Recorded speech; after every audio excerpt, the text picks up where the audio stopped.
It's becoming so much that it's an out-of-pocket expense that people cannot afford. We also need to offer alternative child care methods. If we can offer tax credits to family members who can also watch their kids. There are other opportunities to be able to expand that, because the truth of the matter is if parents feel comfortable that their kids are safe, then they're better work ethic.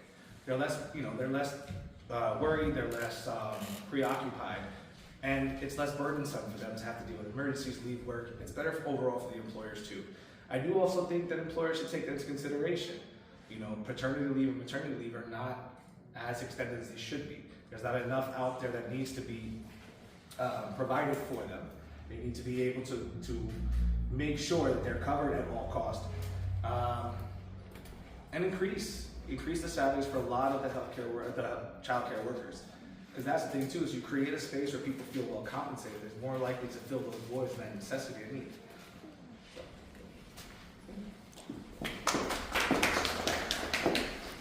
Thank you, Frank, and now I'd like Ms. Darling come up and answer that same question. Absolutely. Hi, everyone. I'm Taylor Darling. Thanks for having me here. Oh, thank you. And childcare is something that I fought really hard for while I served you all in the New York State Assembly for 3 terms. We did some record reform around childcare because childcare is a workforce development issue. If people do not have childcare, people cannot go to work. And if people cannot go to work, then we cannot staff our organizations, our companies, and it's just an economic problem. So I agree, we need to look at childcare as an issue that affects everyone, especially the workforce. So I want to share some childcare facts from Nassau County. So 74% of families with children under the age of 13. Incentivizing businesses to provide child care services to their employees. I want to give some examples of states that have already gone ahead and provided these services to their constituencies, to their employees, so that they can continue to encourage workforce and family development. The state of Vermont has increased taxes at the request of various businesses in order to provide child care services for their families, for the parents and for their employees. The businesses actually lobbied the state of Vermont and encouraged the state to increase taxes. We know right now we're very much in a phase of tax the rich, and we're hearing those things, and some of these business owners are actually not all evil, and they do care about us. And they have gone the extra mile in the state of Vermont and said, tax us more because it's better for the community, it's better for our employees, and it's better for us, the business owner. The state of New Mexico also provided a law change. They changed their state constitution in order to create a financial bank that allows families to tap into and receive child care services. So there are already examples that our federal government can use to increase services, to incentivize tax credits. We have multiple examples of how the federal government can make this possible for our residents. As the next congressional representative of this district, I, of course, will use the power of the purse to create that money and make sure that that money is spent back here on Long Island. And we most certainly have to talk about the realities that businesses like More For You or agencies like Choice For All have to face on a regular basis. We do have so many individuals who deeply, deeply care about our young generations, and they want to provide services and support for family members. But unfortunately here in Nassau County, daycare providers are not being paid fairly or on time. And that is a threat to small businesses, that's a threat to women's labor, and it needs to be addressed immediately. What my concern most certainly is going to be is that we go and we collect this funding, we make it available for small businesses, for daycare providers, early child care providers, to be actually early education providers. It's really the more proper term, because these are individuals who are touching the young minds and molding the young minds of our next leaders, our next lawyers, doctors, elected officials. And they need the proper incentives so that they can stay open, continue to work hours that parents need that support, and make sure that they can keep their doors open. And unfortunately here in Nassau County, because of our flawed, dated system, these daycare providers are closing. That's a loss of jobs, that's a loss of wages, that's impacting our parents. There are quite a few people that have, during COVID, moved from the city out here to Long Island. And the one thing that I'm hearing while I'm out at the doors is that this is a child care desert. There are parents here who have come from the city, which has all of these services, all of this infrastructure to protect and provide for the parents, and it's not the same here on Long Island. They come essentially and they're like, where am I? Where am I? Where are the services? Do y'all actually like kids, or is that just like a thing you say? Providing childcare also. On Long Island, a lot of small businesses, whether it's childcare, whether it's mom and pop, they close. I think tax incentives are not enough. And that doesn't come in the form of just like writing a check and saying, okay, I guess we're done. You don't just write people a check and say, go fight among yourselves to have it split up. It's lowering grocery prices. It's having public works programs that actually fix the streets instead of worrying about bottom lines and how we're going to pay people and this, that, and the other thing. We have to pay people more. We have to tax the ultra wealthy, and we have to tax the most profitable businesses. Does that mean we raise taxes on centers like More For You? Of course not. I'm talking about Meta, Palantir, basically that whole murder's row of guys lined up at Trump's inauguration. That's the target. That's the people who's holding us back from a really, truly great Long Island. It's concentration of wealth and power. If we can end, I know all the state programs that have happened, and that's a really great step. And New York, we're getting there. I know it's absurd that New York State took this long to get to somewhere. Able to talk to Kathy Hochul and pressure and use that political pressure, whether it be the bully pulpit, whether it be the evidence of people actually showing up to vote for him. People that the Democratic Party want is their base. They also wanted universal child care. Now there are pilot programs being developed for the state. Did it take a year? Did it take 2 years? Did it take months? No. It took 8 days. Another, to put it into a broader perspective, when I'm going back to fixing the roads. I don't know if you guys remember, but like 3 years ago, I-95 This particular topic, I'd like to actually give an opportunity for Candace to come up and just talk about some of the challenges she's faced and even heard from some of the parents as a provider, given all that has been shared here thus far.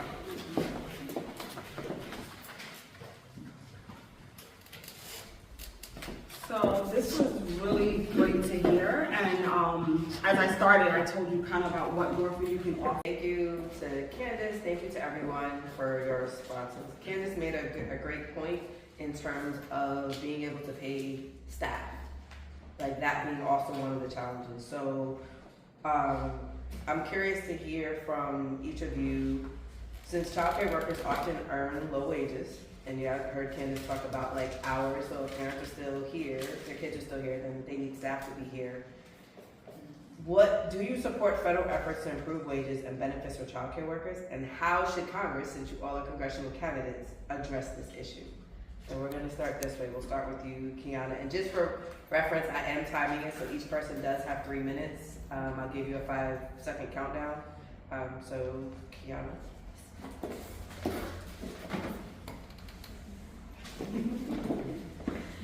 Yes, so the federal minimum wage is $7.50, and it has been that since, and it was based off of, I believe, just the certain hours of work. It does not incorporate childcare, it doesn't incorporate the cost of healthcare, it doesn't incorporate the cost of many things.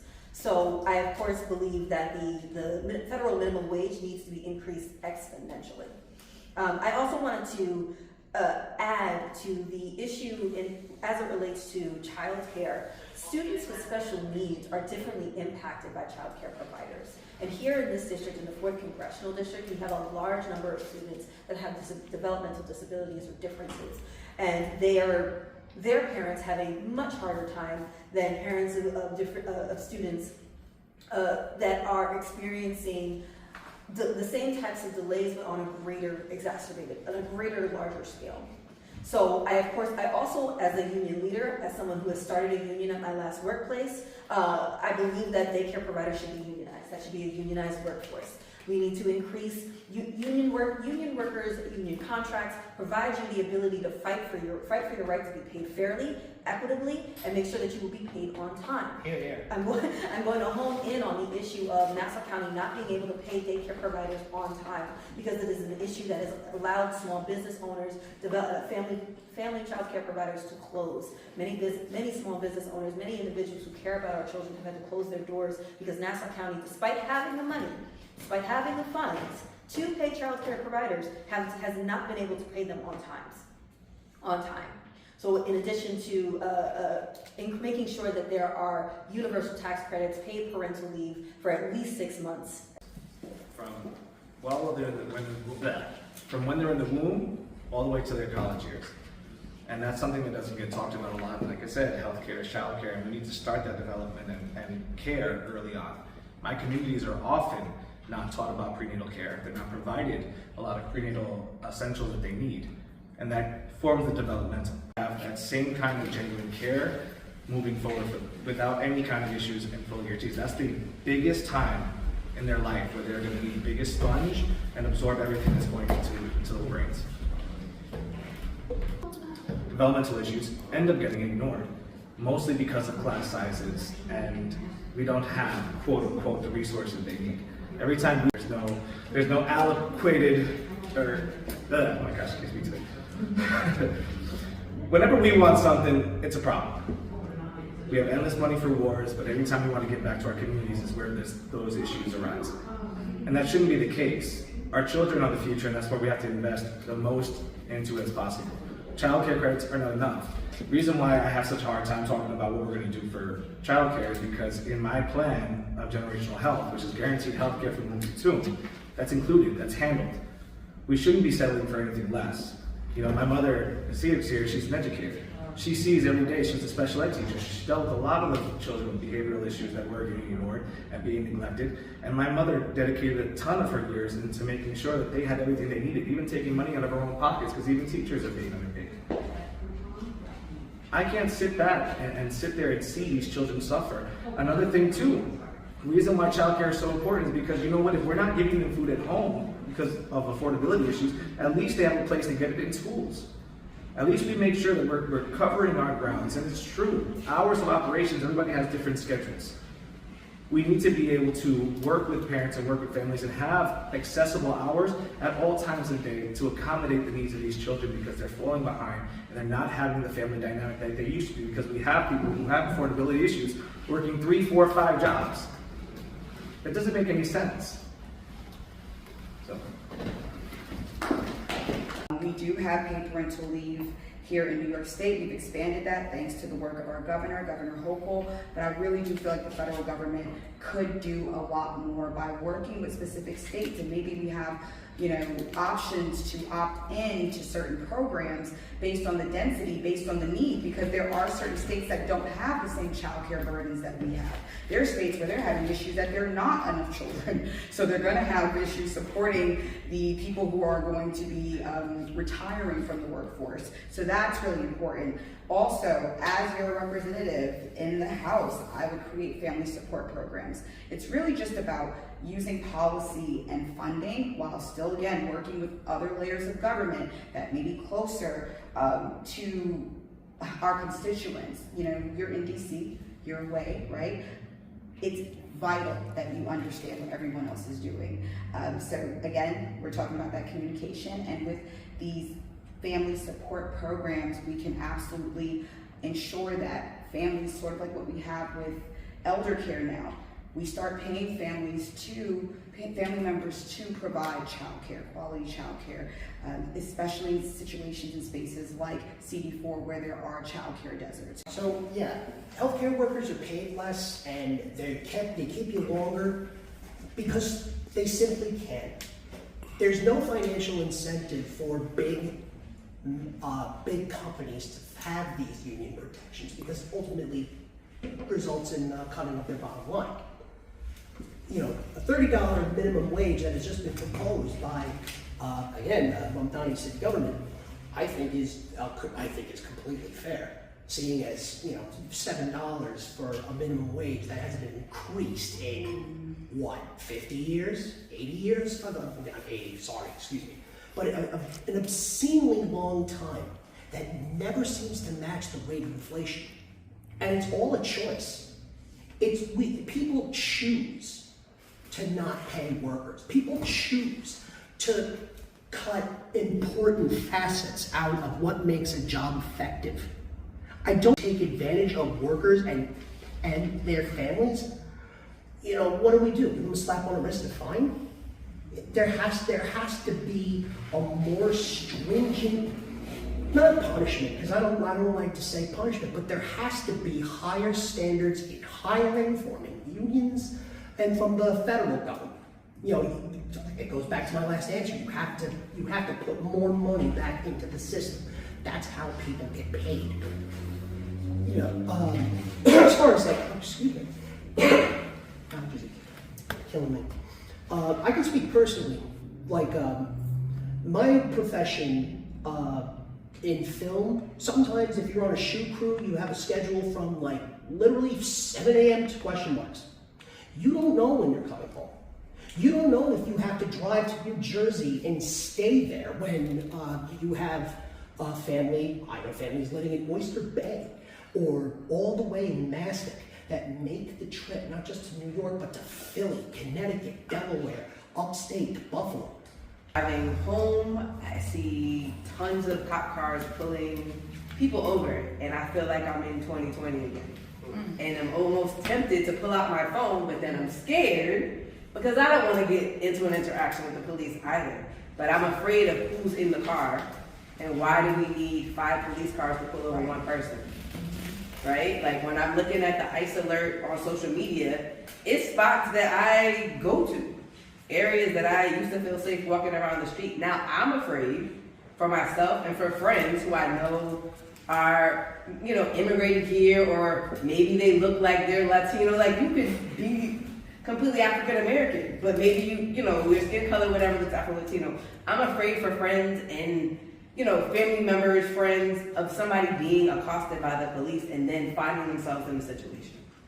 So I feel like specifically for this particular district, this was a topic that was very personal to me because we all see it, but I just really am fearful every time I leave out my home, seeing the interaction and then looking at stuff on the news. I mean, someone was assaulted in Roosevelt. Like, it feels like it's gonna be right outside the door soon, literally. So my first question is, so Nassau County currently participates in 287 programs allowing local detectives to assist federal immigration enforcement and detain immigrants in county facilities. Do you support local police departments partnering with ICE through these programs like the 287, or should local law enforcement focus solely on local crime? What federal legislation would you support to either expand or limit these partnerships? And we're going to start with Taylor.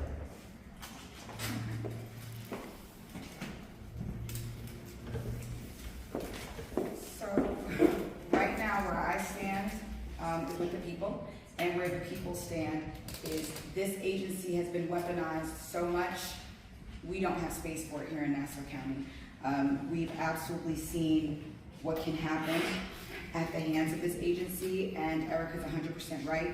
When we're hearing about the ICE activity across Long Island, we're looking at oftentimes one individual and 5 or 6 ICE agents who are masked, right? We're looking at the approval or the go-ahead to racially profile people. If you feel that someone looks out of status, how can someone look out of status, right? And they've pretty much been given carte blanche. So now that that agency's been so weaponized, I do not support local police working with this agency. That is only going to create further division and mistrust amongst our community. Right now, we are dealing with a crisis here in Nassau County.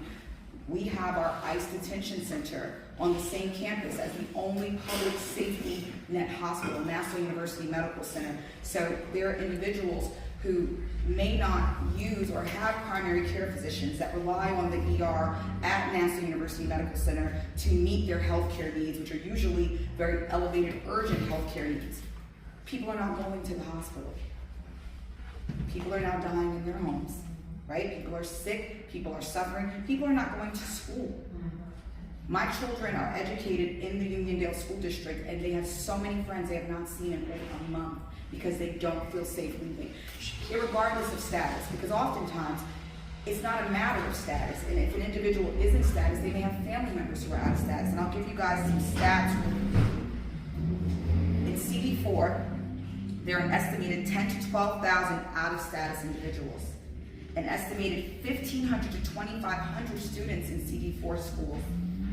And our out-of-status individuals, they contribute about $15 to $36 million in annual contribution. They get their number from the federal government where they're able to work and they're able to pay into a system where they don't receive the benefits in the same way that, you know, American citizens pay into the system and receive benefits. So that's definitely something to think about. A lot of people don't know that. This whole narrative of us versus them, and people taking the resources from Nassau County, absolutely not. What ICE is doing right now is destroying communities by destroying families and absolutely radiating fear throughout the entire 4th Congressional District and beyond. Our brothers and sisters in Suffolk County are having very similar situations where we're watching immigration appointments, like 2 Uniondale students that were just picked up. And before the community could intervene, they were on their way to Texas. That is unacceptable. And if they are not checking status, which I know they are not, especially once they've been given carte blanche to determine based on how you look, whether or not you're out of status, anyone can be picked up. And for me, the way our community is structured, we don't tolerate that. CD4 would be nothing without all of us here. And if any of us are under attack or threatened, that means all of us are under attack and threatened. So I do not condone the local police force working with a weaponized agency like ICE. And what I would do as your congresswoman, that would be the first thing on my agenda, to make sure that the violation of our constitutional rights by this agency are addressed, and that we demand transparency so we can hold them accountable. And if not, I think that we need to get a little more creative if everyone else in the administration is currently getting creative. Thank you very much. I'm going to remember to take the mic off when I'm done. Abolish ICE, simply. They are an agency that is not completely rogue. Whatever they were built off of is no longer what they are. They're taking people off of the streets. They're absolutely, they're killing people. So far, of the names that we know, Nassau County has its own name. Santos Benegas Reyes. He died within 24 hours, less than 24 hours of being detained at a Nassau County jail. Nassau County, the legislation that Erica was referring to are 2 different 287G agreements that Bruce Blakeman has, of his own accord, decided to enter into with the federal government. One of these agreements allows our local law enforcement to work with ICE and DHS and other agencies. The other allows them to use our jails, which were already poor, which I was already advocating against to be repaired and fixed and regulated, and allow them to use them as concentration camps. It is important that we use the right terminology when we are talking about these issues. They are one of the reasons that I think many of us, but I in particular, was done with Laura Gillen in March. But when this past January, when she decided to give an additional $10 billion to ICE, that money is now being used to build more facilities here in Nassau and Suffolk counties. They are building concentration camps on our island. That is not who we are. That's not who we are as a nation. Well, actually, I can't even say that. That is not who we want to be anymore. We have to speak about, we need to stop talking about history as if it's happened somewhere else. We've got the Chinese Exclusionary Act, the Japanese internment camps, slavery. There's a record of our nation violating people's rights because of fear, xenophobia, and racism. So we need to acknowledge these policies and acknowledge our internalized white supremacy and actively do something against it. Police should focus on local issues, but they should also be accountable as well. Laura Gillen stood with Village Mayor Hobbs and Kennedy here in Freeport and encouraged them to work with ICE. There's a photo op, and I'm sure it's scrubbed now and it's lost, and they'll make me look crazy, but I saw it. and I should have took a screenshot, but she actively encouraged our local law enforcement to work with ICE under the guise that it would protect our community. She supported the Lake and Riley Act. She supported the Kayla Hamilton Act. She has continuously supported policies that put our Black and brown communities at risk for no other reason other than Donald Trump's racism. That needs to be talked about, and she needs to be held accountable for her actions. And she continues to be absent from all of these town halls. This is what, our second, but this is my third. She continues to run away from the problem that she created. She refuses to be accountable to the district that she represents. And she does not realize that she represents Black, brown, working class immigrant people. And I'm tired of coming to these events and she not be here. She keep having private meetings because that's where she feels safe. And that's unfair. You get to feel safe while you've made the rest of us you've left the rest of us at risk. The other thing that I want to add is that Nassau County has implemented a mask ban. So while we're running around watching these ICE agents kidnap our neighbors and friends, I've been out in the streets for the past year, blowing whistles, going and getting groceries, dropping people off to and from work or to and from school, patrolling these neighborhoods. That's how scared people are, that's how scared I am, but I refuse to let fear stop me from protecting my community.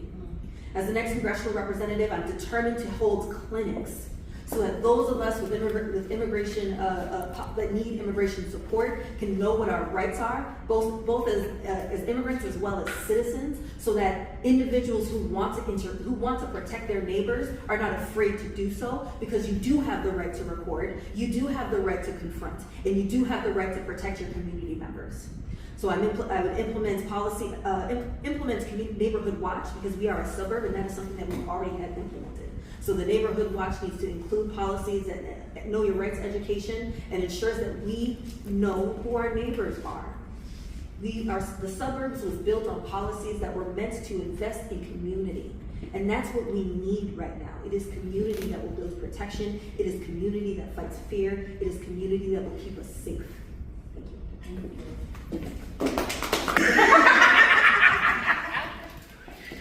Day one. I stand here and I proudly wear my New York for all pin. That's something I've been fighting for years, and now the very thing we've been fighting for is happening. We told them it would, and here it is, and here to stay. Immigration is something that's very, very migrants and many people, tens of thousands of them, who have come to this country, and never once have I ever feel threatened in their presence. What I get upset about is how many videos I've seen of people who look like us. And I haven't seen many videos of people who don't. They told us it was under the guise that they were seeking violent criminals. And that's not the case. When I see military veterans who are Puerto Rican, like myself, who speak Spanish and are being detained by ICE and told that their credentials are fake, imagine telling a person who served this country that his credentials are fake. Imagine just stopping somebody because they speak a different language. Let me tell you something, I speak Spanish and I proudly speak Spanish. As a kid, I took it for granted, but now I'm learning my roots. And I'm proud to say that there's not a single part of this country that I've traveled. I've been to 45 other states, and there's not a single part where I've been where I cannot speak my tongue and somebody understands. These are people who are part of our communities. They've been here for 10, 20, 30 years. They belong here. And let me be very clear, our laws specifically say that you can come here. And I know I hear a lot of people that sit there and talk about let's do it the right way. Well, you know what? The right way sucks. And it sucks because the truth of the matter is they don't want us here. They don't want us here because we're coming in the right numbers. They don't want us here because we're making impacts and people are seeing us for who we really are. And we are good, family-oriented people. And the truth of the matter is that this is the only reason why our immigration system sucks the way it does is because it comes down to one thing, and I'm tired of not anybody saying it. It's voter suppression. They do not want us to vote. Correct. The truth power is in our voices. And we're not getting that authority and that ability. And they're stopping us in our tracks for people who quote unquote are doing it the right way. And you're stopping and enforcing courthouses to take them out. Our local police officers, their job is to protect and serve, and we're not getting protected at all. They're allowing people to come in and terrorize them. And our congresswoman, everyone here said, has allowed that to happen. By funding ICE, that was an invitation to come into our communities, and I'm saying that has to stop now. That is one of the big reasons and decisions why I'm here. One of the many reasons why she needs to go. And I've heard amazing voices and great candidates here, and the passion is still clear that our communities are suffering and we need people to stand up for those communities. There needs to be a complete overhaul of our folks. We need to have more decency and treat individuals with that kind of humanity. You talked about childcare earlier. What about the immigrant children afraid to leave their home? They're not getting that childcare, they're not getting that education because they're scared. Who wants to live in fear? Thank you. Erica, I don't mean to give you a lot of flack, but you didn't give enough shade to Laura Gillen. For real, she is directly responsible for why we are having this conversation. Not only did she sign the Laken Riley Act, which gave them the go-ahead to terrorize our communities, I'd like to mention one other bit of fun policy research I did, what Laura Gillen's master plan is. Went down to Florida even to gloat about it. And want to talk about bipartisan efforts, do not listen to a single word that they say. Here's the bipartisan effort. It's called the Dignity Act. Now, it's all a bunch of bullshit, but I'll give you the spark notes. You have no path, it says in the one-liner, no path to citizenship, and you're in a jobs program where you don't have citizenship, but you're allowed to stay. Not even with our tax dollars.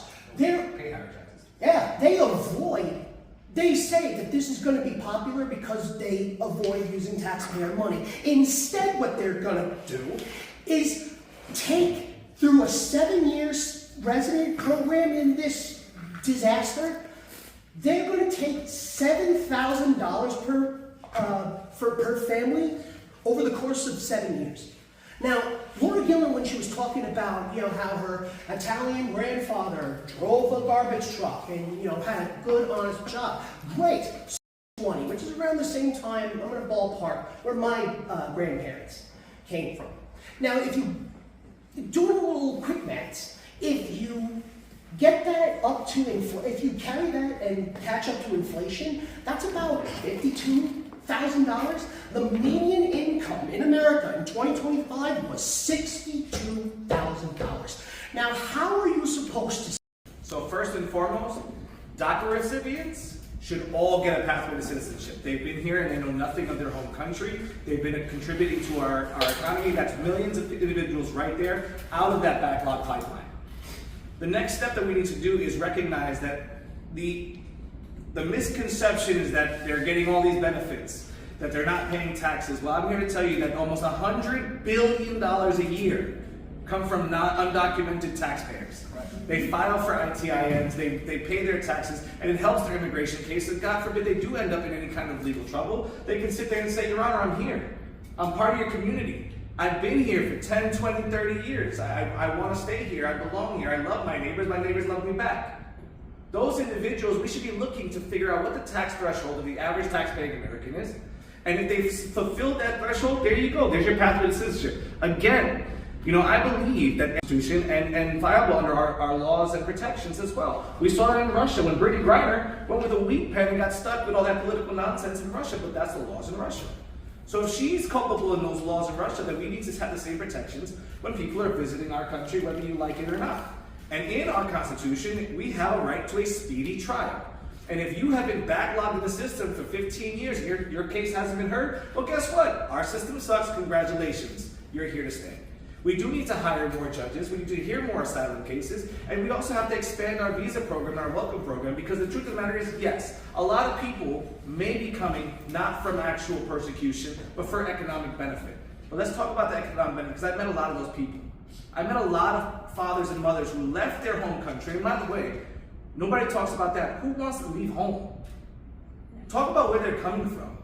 I've met these single parents here that have been working here for 20 years, had to watch their kids grow up on Zoom and video calls, while they're slaving away making less than minimum wage, because that's what they're quote-unquote worth in this country, working their asses off to send whatever little dollar they can so their kids at home could have a good upbringing and at least a decent life that they wished and always wanted to provide for them.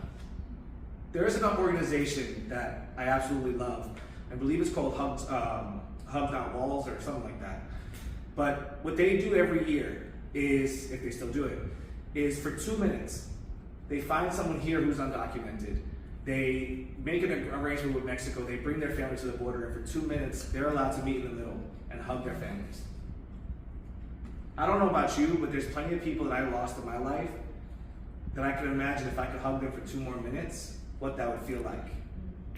And the fact that we're separating those families to that capacity is sickening. You know, where's our sense of humanity? And I always say that the problem with Americans is that we don't really have problems. We think we do. And that's one thing that I learned from a 7-year-old little boy at the Mexican border, is that my problems are a blessing. If these are all the only problems I've ever had, then I'm good. And that's what we need to start seeing, is there's no difference between us and somebody else except for where we were born. Thank you. Quotas that they have set up are arbitrary. They basically are shoving our neighbors into these concentration camps like sardines, so they can get so the administrative departments or police or the officers can get a bump. It's all pay. You know, when we talk about employer incentive, that's the incentive to terrorize a neighborhood. Free money, either gambling or scam. ICE is the most egregious scam in the history of our country.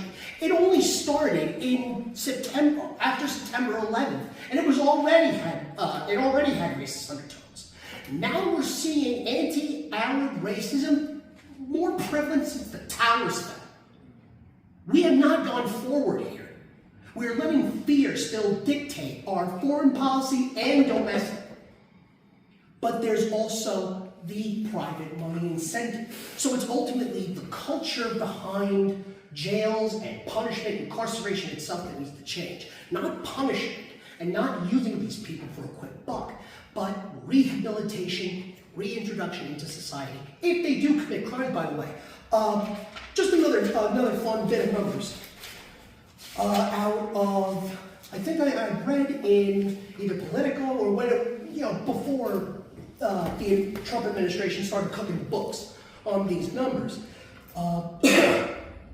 ICE detainees, out of 83,000, something like that were detained, only 100 or of 103 people were actually linked to like MS-13 or any cartel.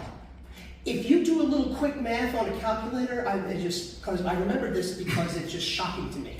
The number of the percentage of people in those prisons that are gang related is something along the lines of 0.00003%.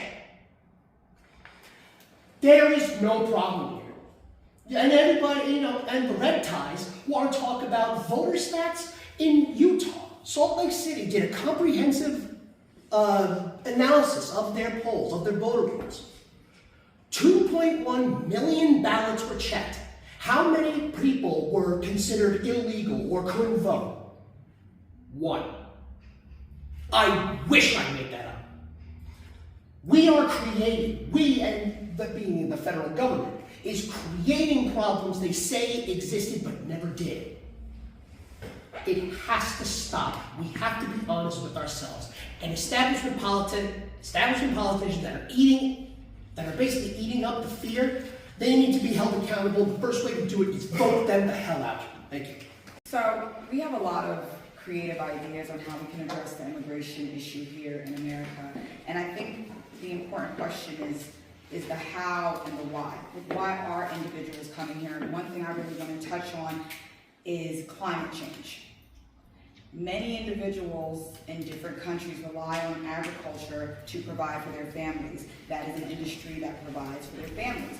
When climate change occurs and it affects crops, that is something that now they're not able to earn it and they have to go somewhere to feed and provide for their families, just like most of us in here would, right? I don't think there's anything that would stop us from taking care of our families, or at least giving it a concerted effort. So in that space, America is very responsible for a lot of the influx of immigrants that are coming in because of interventions across the world, being the superpower that America is. And it's really, really time that we take responsibility for that. And one way that I really want to make sure that we are addressing these backlogs in immigration is to have earned legalization with automatic stablers. I feel like most government agencies are a little behind, right? We always worry about security, we worry about things like that. So in that space, we're not always using technology as efficiently as we can. With this pathway, instead of a one-time legalization fight every decade, right? We would create an earned pathway, which would include the background check, plus time, plus taxes paid, plus civics, plus fees. And then we would input automatic triggers, right? That adjust the visa numbers and processing capacity based on labor market indicators like vacancy rates by sector or region, border pressure, and the case backlogs. I feel like that would be a really effective strategy that wouldn't be as big a lift or as heavy a price tag, because we have to be realistic when we talk about these policies. We can have all the great ideas in the world, but when you are in Congress, right, it's not like serving on the local levels. It's not like even serving in the state. You are dealing with a very vast country with a lot of different needs. And that being said, I think another great way, another pathway would be to connect the visas to the needs of each state, which again falls on my last point. There has to be more communication through layers of government. We have to avoid waste. We have to avoid duplication of efforts. And we also have to create those spaces to understand that administrations change every 2 to 6 years, right? Depending on what level of government we're discussing. So if we're not able to come together and decide on what will work for the American people, we're gonna keep having these backlogs because nothing gets done. And that is exactly why I am running for Congress. I've been able to build coalitions and solve problems that have plagued this community for 30 plus years by, again, getting consensus from individuals, finding out what's important to other people, meeting them in the middle, and delivering for the American people, delivering for the state of New York. Where are the deliverables? Concepts are great, but we have to think about who we're working with and what is realistic, how long it's going to take, because people's lives are at stake every day that we don't come up with some resolution that's actually going to work and we can all get behind. Thank you very much. For all of these very informative answers. That closes out the questions that I had up front, but I did have a couple of questions that were submitted via the registration by representatives from this district. So one was, many communities across Long Island are facing rising housing costs, aggressive immigration enforcement, and economic pressure on working families. If elected to Congress, what is one position you'd be willing to take that might challenge your own party leadership in order to deliver real results for the people in this district? And we're gonna start with Frank. Yeah, I waited to the end to give y'all a good one. Well, I think I have an answer for it. Well, a couple things that plague our communities is we weren't taught a lot of financial literacy in school. And so we learned a lot of life lessons later on in life that would have benefited us way younger. Me.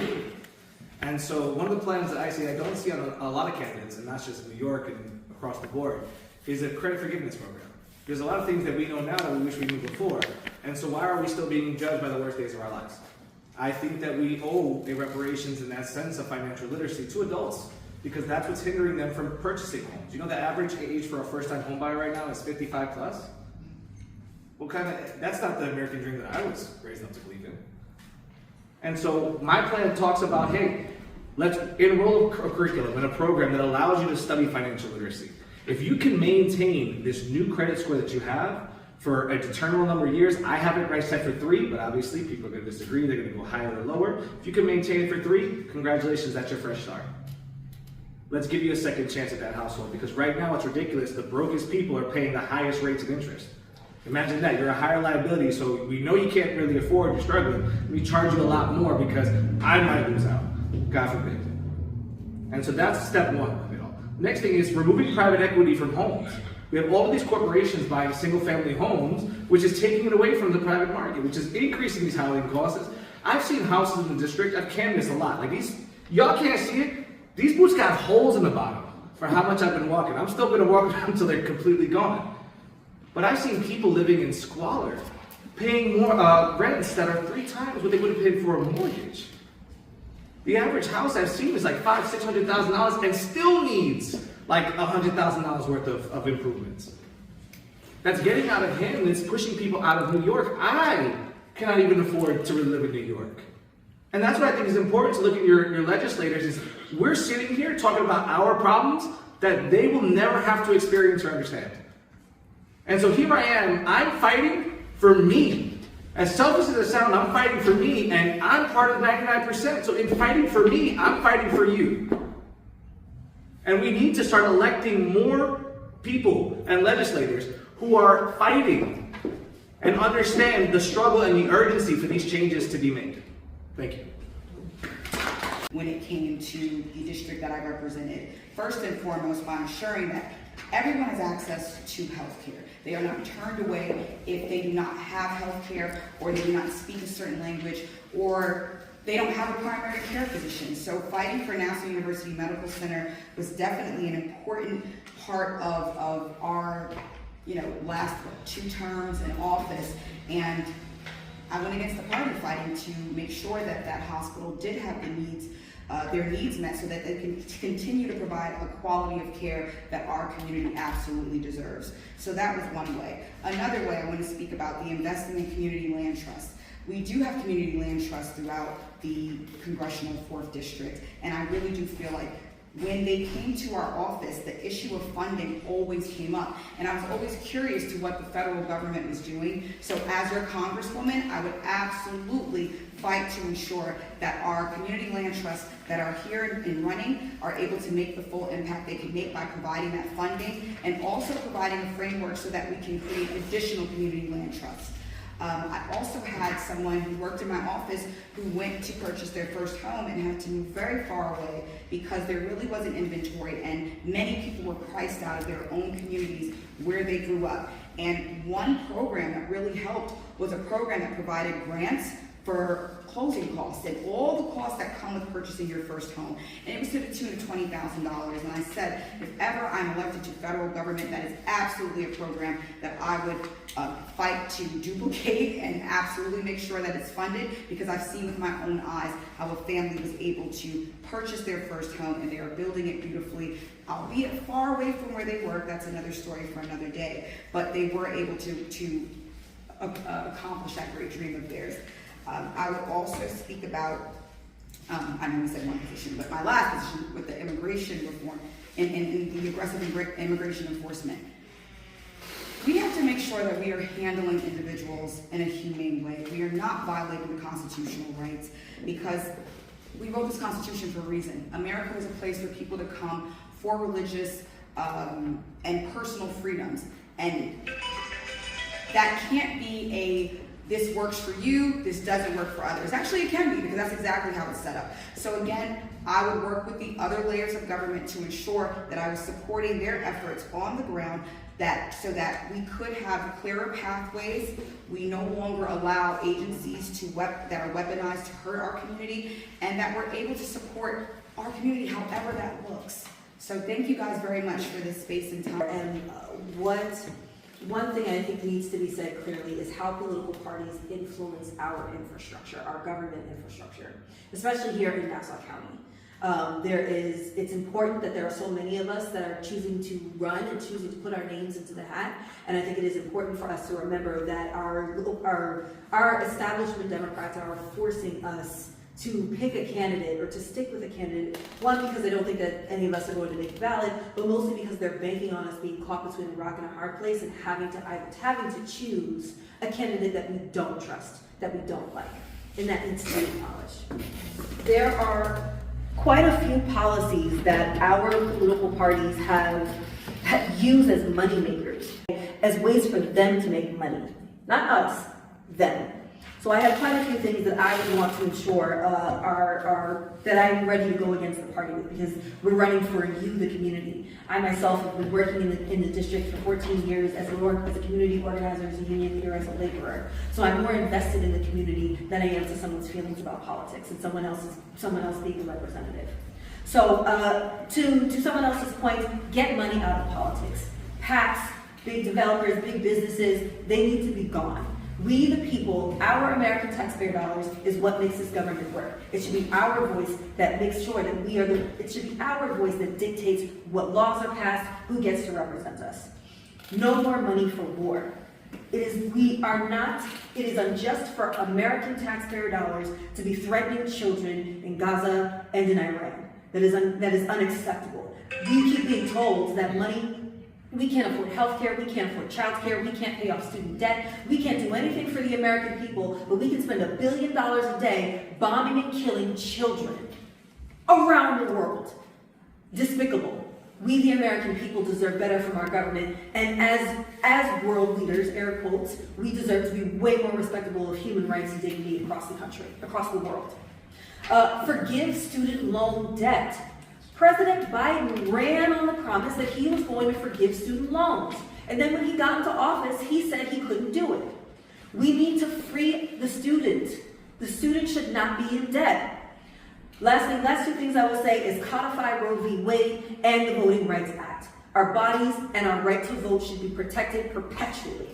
And the last thing I will say is remove the 13th. There's a constitutional law that legalizes slavery based on the fact of you committing a crime. That is unjust, that is not rehabilitation, that is not how we repair a society, and it is not how we forgive someone for their mistakes. I will go against the party on all of those policies because they instill community, they reinvest in the American dream, and they make all of us human beings. And that is what we deserve, and that is what we need. Thank you. That was submitted, so it says the cuts to Medicaid have been devastating, especially for children, elderly, and the disabled. As part of the minority, how will you defend the rights of those most marginalized by our government? So this is speaking specifically to healthcare. I know some of you have touched on it. That's the last question from up here, and then we have an audience question, and then I'm going to let you all do a 1-minute wrap-up, because it is petition season. That's why I gave you an exact petition on there. Let's keep it real. Somebody needs you to sign their petition, and you can only sign one. And that's part of the reason why I did this, because I want everybody to make an informed decision, because once you sign one, you cannot sign anybody else's. Even if you try, they count the one that was signed first based on the date. That's just the way it works. Can I make a petition statement so I can educate the crowd? At the end of your closing remarks. That's it for my minute. Can you repeat the question? Oh. Don't bring my... I know. Yeah. The cuts to Medicaid have been devastating, especially for children, elderly, and the disabled. As part of the minority, how will you defend the rights of those most marginalized by our government? And you'll have a minute, because I am going to respect people's time that we're here. And we're going to start. Frankie, you can come up. Well, let's talk Medicaid, because one of the reasons why our congresswoman voted to fund ICE is because they quote unquote promised that we'll talk about returning the funds to Medicaid. We'll consider it. And for that consideration is when she gave them everything. So we're giving way more than we're going to receive. Medicaid isn't even enough to begin with. So the fact that those subsidies are even being cut is atrocious. My plan is generational health. Medicare for all is what you're going to hear a lot of candidates talk about, but even Medicare for all is not enough, and we should not be settling for the bare minimum. Medicare for all is great in a sense of it's going to give people some health care, but it's not a guarantee. Generational health is something that I'm implementing where we're going to have multi-tiered steps. One, guaranteed health care from womb to tomb. Who's going to pay for it? We are. I'm sick and tired of being stuck down with the bare minimums and being ignored. And whenever I ask for something, like I said many times tonight, all of a sudden the money's an issue. Endless money for everything else, no money for us. And a big portion of that generational health is to tackle a lot of what people say universal health care problems are. Like one is waiting times, triage times, not having enough medical staff. Where am I going to get medical programs for medical staff to come in from all facets of the world? We're also going to extend Medicare to treating holistic and alternative medications. We're also going to make sure that pharmaceuticals are low. There's no point in us paying the amount of money that we're paying in healthcare and having the worst possible quality of service. And it's crazy because when we talk about how much it costs, the one thing that we're doing and forgetting is that we're setting these costs. This is not what the treatments cost in other countries. It's actually relatively cheap. There's no reason why I could walk into Mexico and buy 2 years worth of medication for the price of 1 month of somebody's copay here in America. I'm going to give you the time. Thank you. All right. We can't say that we're making America great while ripping basic human rights away from those who reside here. And I really feel like it's very telling what type of community, what type of country we live in based on how we treat our most vulnerable. The children, elderly, disabled, absolutely deplorable what is happening with these cuts to Medicaid. I was able to go visit some nursing homes this week, and I got to hear how they're 6 months behind in receiving Medicaid payments. They're not able to pay their workers, and of course this is going to impact the quality of care that the residents at the nursing homes and assisted living places, they receive. So as a freshman congresswoman, I would work with more than $900 billion, that's $900 billion, those cuts to Medicaid with the passage of the One Big Beautiful Bill Act. So one way that I would protect those, the rights for those most marginalized by our government is to support protecting health care and lowering cost act. It was introduced in September 2025 by House Rep. Frank Pallone and Lauren Underwood and Rep. Greg Kassar, and this bill seeks to repeal all the health care cuts that we just had. So that's one way that I would absolutely defend the marginalized, but I want to really make sure that we are listening and we're on the ground, listening to how else we can fill these holes, and I know that the state is having to do so much more because of the federal government's movement away from caring for their most vulnerable.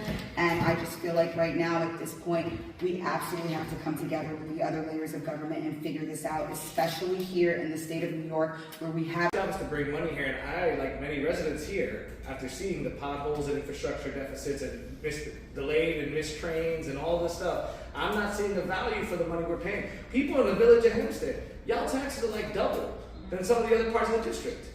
Where is that money going? Because it's not going towards infrastructure. And that's where we gotta sit there and find out where that money's going. I'm gonna bring the money here, and we're gonna sit there, we're gonna follow it to where it's going. I'm gonna make sure it goes to where we go, which is going to be to lower those prices because it's ridiculous. And student higher education too is something that we're gonna conquer for not just people who are in school now, but those who did prepay their financials before, and the ones that are still paying it now. Good. That's kind of something. Thank y'all for hosting. I really appreciate it. These are spaces that are really necessary. People need to hear from the candidates, and I hope that you all hold us accountable when we are in office. Thank you all for coming. My name is Frankie Lozada. I'm going to be your next congressman, but most importantly, I'm your neighbor. I lived in